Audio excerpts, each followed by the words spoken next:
like, well, we got day-to-day living, that we need to do. And he was like, okay.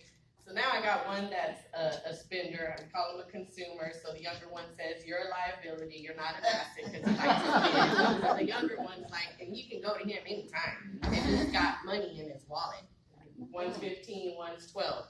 They're brothers. And they know the concept of business, the concept and the value of the dollar, but it's what we train them up to do with that dollar.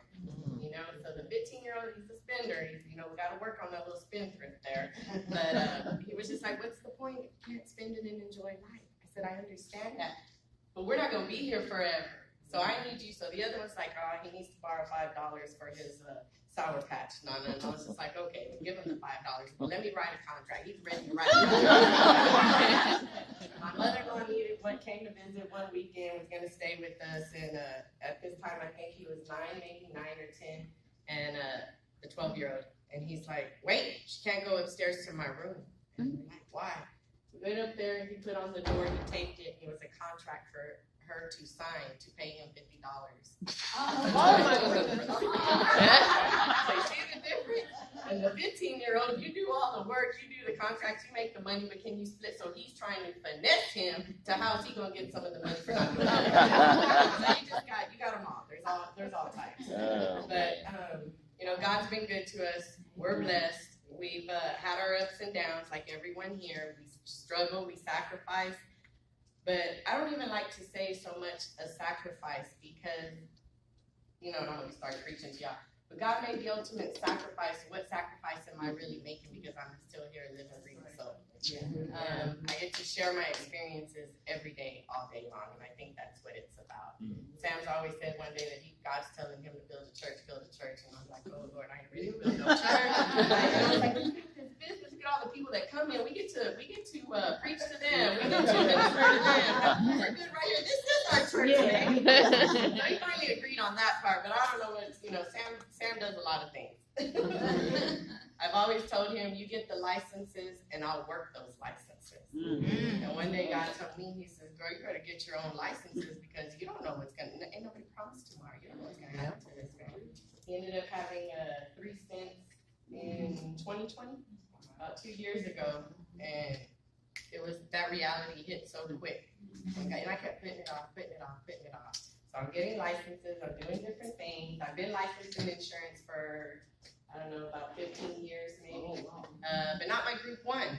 So I said, that's something I need to do. I said, it's always been the PNC, brokers, licensed loan officer, license, everything else. Like, he's a real estate broker. I'm not even a real estate agent. What am I waiting for, right?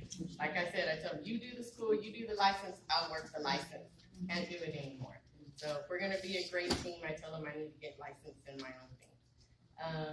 Not that I'm leaving him, not that I'm not. But, growing up, I always said, I had my heart and my eyes set on him since I was 12. Who's thinking of that at 12 years old? But I was.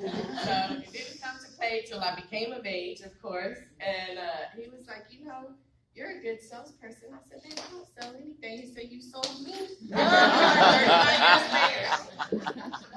But real quick, before I turn it over to him, we've been in business for about 32 years.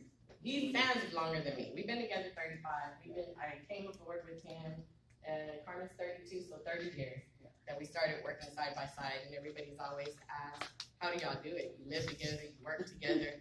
We're so busy in different divisions of our business that we don't even get to communicate throughout the day. So that's the beauty of the thing. And even if he is in my office, hey, go further down, go 2 offices down, go find your own space, go take a drive, don't you have an errand to run? And he doesn't like to sit in one spot anyway. We do real estate, taxes,